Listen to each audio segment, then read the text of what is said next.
Hello everyone, the Power Cell Freak is here to bring you a brand new series where I analyze each area of Jak and Daxter, the Precursor Legacy, and go over how each level is designed and what each objective adds to the overall experience, as well as go over what works, what doesn't, and why. These videos are also made in mind that you've played the game before, so you understand the game itself, but if not, I'll briefly explain these things like the moveset and how the world works in the game. So let's get started with the tutorial stage, Geyser Rock. So after the opening cinematic, we're dropped into the tutorial level.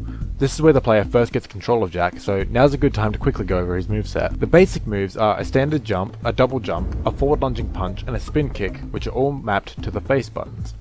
There's also a standard roll and a crouch, which aren't really used for anything on their own. Other moves which require button combinations include the roll jump, a combination of the roll and the jump, a high jump, a combination of the crouch and the jump, a dive attack, which is performed by jumping and punching, and an uppercut, which can be performed by punching, then jumping, or crouching, then punching. All of these moves can be performed at a button's press and are extremely responsive. Each move can be performed one after the other seamlessly. Mastering Jak's controls can take a while, however. While all his moves are easy to pull off, stringing them all together to traverse these levels as efficiently as possible will take a lot of practice. Jak has a nice weight to him and stops on a dime when you let go of the stick, but once a move is executed, there's not much room to change it. Say, once you roll jump in a direction, you can't change that direction, so you better think ahead and plan out where Jak is going to land. All of this makes for an easy to learn but hard to master moveset, but also makes it to be an incredibly fantastic moveset. Jak has such a nice feel to him, and it's really rewarding to pull off all these moves successfully, and makes you really want to get good at playing. This is just scratching the surface of Jak's moveset and the complexity and depth it has to it, but people who have already played the game will likely know the extent and brilliance of Jak's moveset. Anyway, back to the level. Since this level is so short and linear, let's just go through the whole thing as it happens.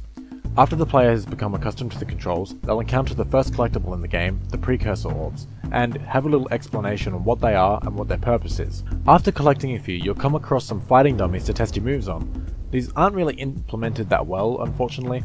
They're scattered all across the level, but they're just kinda there. There's no incentive to hitting them, and they're just kinda there. So after this, we are introduced to the main collectible of the game, the power cells, and Kira explains to the player their importance. After you collect the power cell, we're introduced to the third collectible, the scout flies. 7 of these are scattered throughout each area and require a dive attack to bust open. Once all 7 in the area have been collected, you gain an additional power cell. This encourages exploration onto the player to search every nook of the level to find them all. In this level, they're just all clumped together as a means to teach you how they work. Progressing further, we encounter some blue eco and get an explanation of what it is and what it does. You'll probably notice this is happening a lot in this tutorial, having the gameplay interrupted in order to explain something to the player through a cutscene. Some would argue that this kills the flow, and while I kind of agree, it's kinda necessary.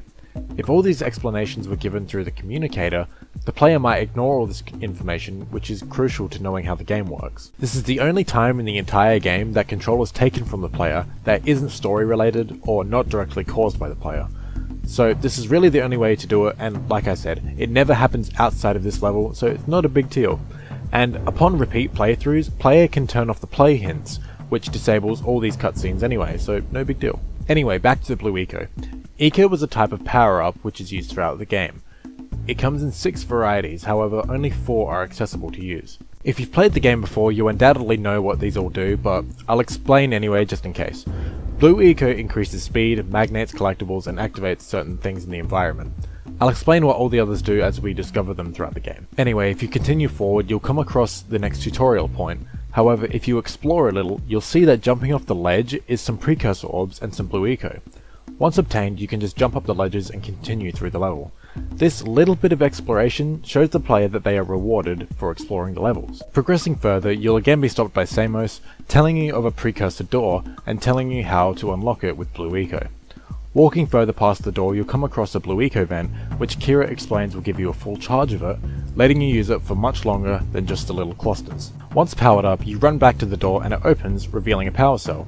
This mechanic of needing blue eco to activate and open certain obstacles really works throughout the game, and while there isn't much variety of how these obstacles present themselves, they still require the player to move fast and try to utilize the blue eco to its full extent. After obtaining the power cell, you're dropped into some water with some floating platforms and some orbs. This shows the player, if they didn't know already, that they can swim, and water isn't an instant death pit like in the Crash games. After this, some simple platforming ensues, and Samo stops us one more time to inform us of Green Eco and how it works. Green Eco is the health in the game. A full cluster like the blue eco we saw earlier will replenish 1 hit point, but collecting 50 of these smaller pieces also has the same effect. After this, Samos tells us through the communicator that you can double jump, and after jumping up some platforms, you're rewarded with the final power cell of the level.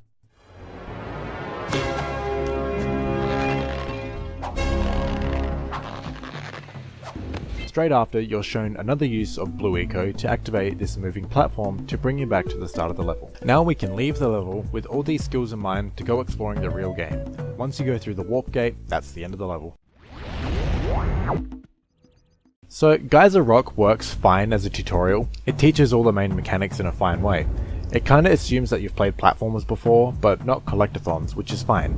I'm saying that it's fine a lot because that's the best way I can sum up this level. It gets the job done, but other than that, there's nothing to write home about.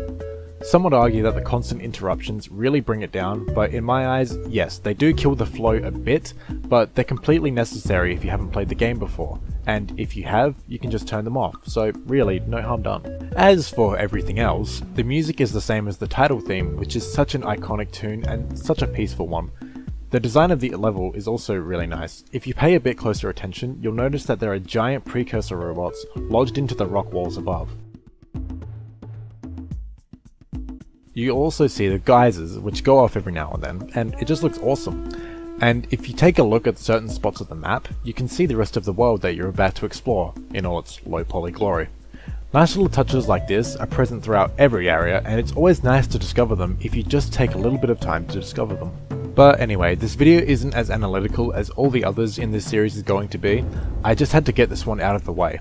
While I do assume most of you, if not all of you, have already played this game before, so you already know the base mechanics like the moveset and how the different ecos work, I decided to go through them anyway to make this video a little longer. The next videos in this series will go much more in depth about all the objectives in each area. So yes, the rest of the series will be much more in depth than this one, so look forward to that. If you liked what you've seen and want to see more, subscribe. If you don't want to see more, don't subscribe. Anyway, I'll see you guys next time.